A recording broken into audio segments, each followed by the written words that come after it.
Hello, this is Rick Tobin again with some helpful hints for safety. In this case, it's for your office. A lot of you are returning to the office place now, and a lot of people have forgotten some basic safety considerations because they've been on for COVID for a number of years.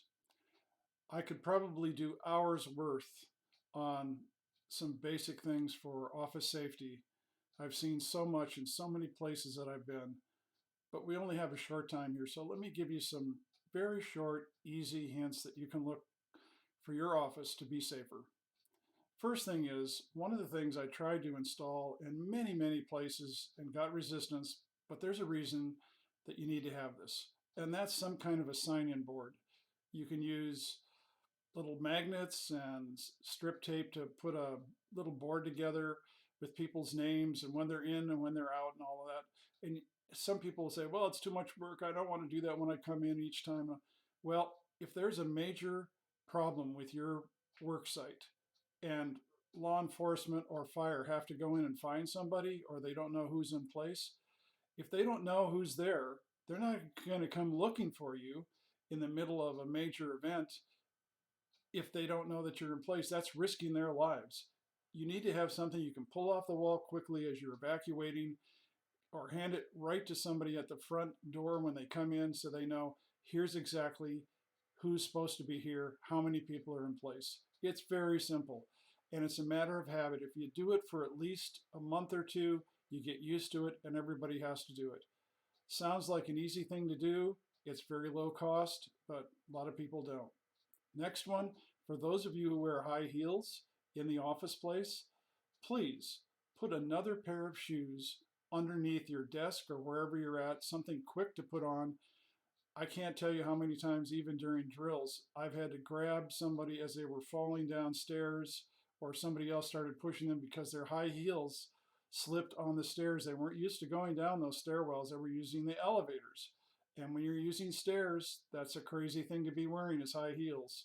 So I know for you fashionistas, you may not like that idea, but we're talking about your safety and the safety of people going down the stairwells. Another thing, working with the people who were in your maintenance office and talking with them, this was a big mistake that was made because of the weirdness that happened after 9/11 and people got crazy all over the country on certain things. We used to tell people that during fires, if you can't go down, you need to go up. And this is on really big buildings, the big high rises, the big skyscrapers, get to the roof. Well, what happened was a lot of places locked up the escape routes and the ladders that go up to the roofs because we don't want terrorists getting up there. So if you get stuck in a stairwell and there's smoke going up, and unfortunately, a lot of buildings on their evacuation stairs, once you close a door, you can't get back into that floor. I was against this. I fought this idea for many years. I said, why would you do that? If you get trapped in the stairwell, you can't even get back into an office where there isn't any smoke? Absolutely not in a lot of buildings. So if you block the stairway going to the roof and you block the doors once you get back into your office, you're stuck in the stairwell with the smoke. That's a mistake. So try and work something out with the people who run your building and the people who are doing maintenance. And people say, well, we'll leave those doors locked up to the roof and maintenance will open them when we listen. How hard is it to even find a janitor or maintenance during regular work hours? Do you think you're going to find them in the middle of a mass evacuation? Craziness. And another thing too, I don't care what the fire and the law guys tell you once you've evacuated out of your office. If the fire alarm is still running in the building, do not go back in.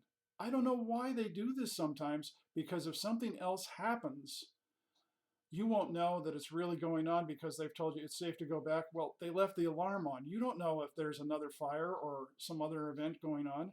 Don't go back in the building until the alarm is shut off. Then it's safe to go back in.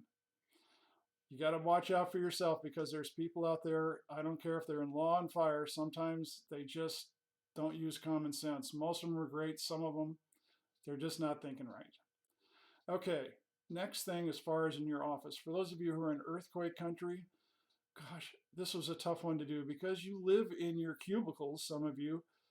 more time than you spend almost at home. And I understand that it's a private place. You really want to make it nice. But if you're in earthquake country, please don't have anything more than 2 to 3 feet, above the level of the desk itself. I've seen people with potted plants, up in these big, uh, cubicle walls that are like 6, 7 feet above, and they've got all kinds of planters up there and pots and everything. And I know you hate someone telling you that what you can do in your space and stuff, but you don't want stuff over your head. It's crazy. Please don't do that. And also, I would recommend highly getting some securing devices. They're not very expensive to nail down your whatever your desktop is, especially your screen, so it doesn't float all over the place. If you have to go underneath your desk to protect yourself, you don't want stuff falling over. So if you can, secure the loose things that are on top of your desk. And that includes, a lot of you have rolling cabinets now, so you can roll your files all over, but you forgot you got locking wheels on them.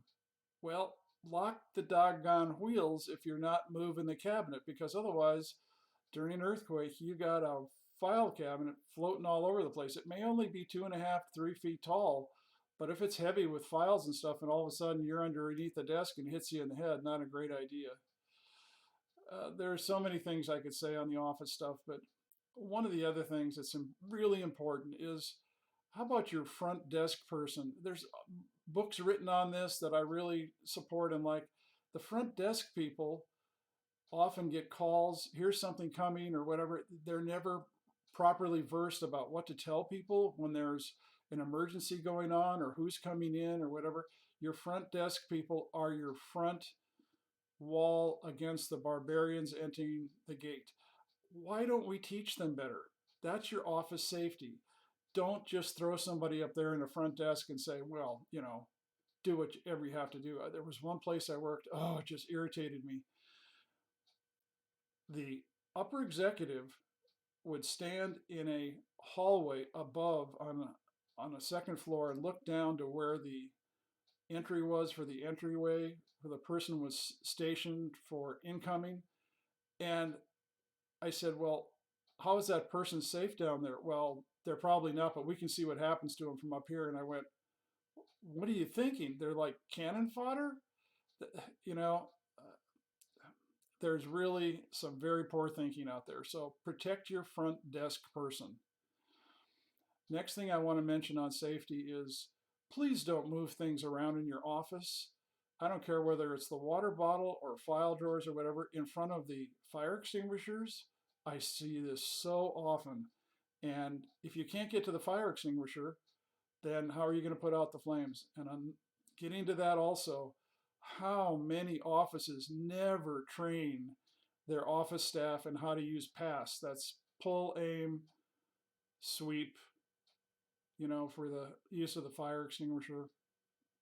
It's, if you haven't gone through the PASS training and someone says, go get the fire extinguisher, you don't know how to use it. Pull, aim, squeeze, and sweep is really well known.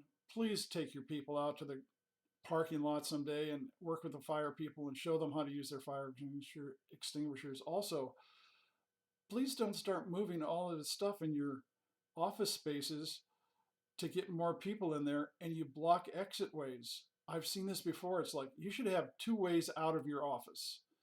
And if you block them because, well, I needed more space for my files, and so we put file cabinets in front of that doorway, please don't do that. Please. Another piece of misinformation. This one really bothers me, and I've seen this told to people in state buildings where I used to work. They said, well, stay in here, don't worry about getting evacuated and so forth, because they'll come with the fire engine and they'll bring a ladder up and they'll get you out of the windows. And they would tell people this on the 8th and 9th floor of buildings. Well, the ladders don't reach there. Why are you telling people that? Tell people if there's a fire, they need to get down to a lower floor at least. But the misinformation that goes out to people in a building is just incredible, absolutely incredible. For those also, besides the extra shoes that you might wear underneath, underneath your desk, Do you have a little bit of extra food, dry food, and some extra water in case you get isolated in your building for a while? And you're going, well, I would never get isolated in my building. I wouldn't get locked. You wouldn't get locked down? Really? Have you not seen what's happened in other countries? And it'll happen here too, where you can't get out of your building for some reason. You can't get out of there. At least have something there that you're good for 24 to 36 hours for some water and some food. Keep it in one of your file drawer cabinets or whatever. And do it carefully. You don't have to tell everybody in the world what you're doing, but you're looking out for yourself in that case. Another thing, do you know anything about the first aid kit in your office? How to use it? Has anybody got first aid training at all? And do you, I know the HIPAA rules, you're not supposed to talk about people's health and so forth, but do you know if there's someone in your office who's subject to grand mal seizures? Do you know someone who might go into a diabetic coma because they need something sweet real quick? Or someone who's having a heart attack and you could give them an aspirin before the ambulance gets there? There's a lot of things about the health of your coworkers you sure better know about. And you've got lawyers in your organizations will tell you all kinds of stuff until they get sick and they want somebody to help them right away. You got to take care of your own friends and people in the workplace. Okay, that's just my opinion. And finally, one of the things that can be changed that just used to really irritate me is, who is it that needs to know what the evacuation routes are? You do.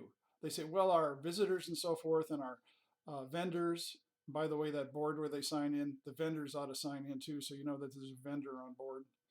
Um, they put these signs up that show the evacuation routes. Okay. I can't tell you how many times I've gone through offices and wrestled with managers over this. Where do you put them? Well, the fire guy says put them up here. Well, the fire guy was 6 foot whatever and put them too high. What is your average height of the employees who work in your workplace? They're going to be between 5'3" and 5'7". Then why are you putting up the signs that tell you how to evacuate at 6 feet? They can't read them. That's stupid. But trying to get people to think about things like that. And when they evacuate, when you learn your evacuation routes, if you have smoke and you can't see and the lights are off, you need to know at least 2 ways to get out, if not more. When you do your drills and stuff for evacuation, they use the same route every time. Take this route, take this way. What if you can't go that way? What are your alternatives? You need to know. I don't want to scare anybody. You remember what I said? Don't be scared, be prepared. But you can make some small changes in your workplace. Get a little bit of knowledge that can really make a difference if you get caught in the middle of something. And my friends, with the changes that are going on in climate and earth changes that are happening, your workplace is where you're going to be most likely when a lot of these things happen. So make it safe as possible. There's lots of books out there about office safety and making it safety for you. I got to make these little hints short. So please, be well, take care, and I'll be back with some other hints for some other areas for safety.